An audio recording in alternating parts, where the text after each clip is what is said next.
Hi renovators, again welcome to my page. So just check my link below in the description for my Facebook page and YouTube channel.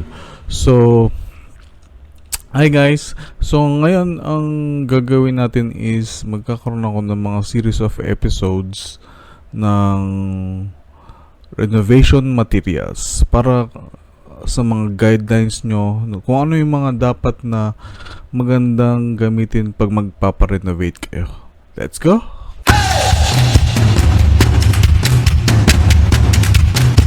Renovation materials episode 1. So ang tatalakayin natin ngayon is yung tinatawag namin na fluted panel. Ito, fluted panel. So,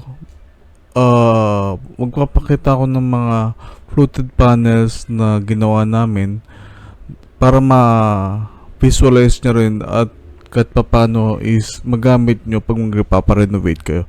So, I'll just define first what is WPC or wall fluted panel. So fluted panels are panels with linear designs made of engineered composites with a natural wood finish.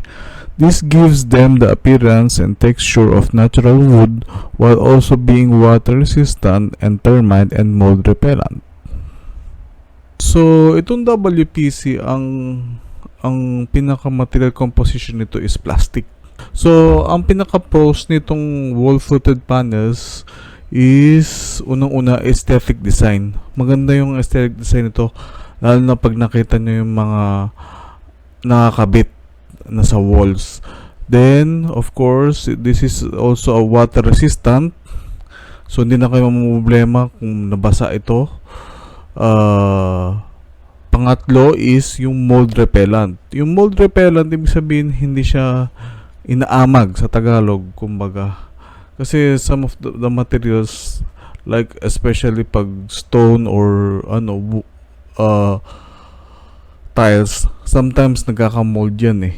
So ayun. At the same time, ang pinaka maganda rin dito sa wall panel is termite resistant. Since plastic siya, hindi siya inaanay. So, ayun.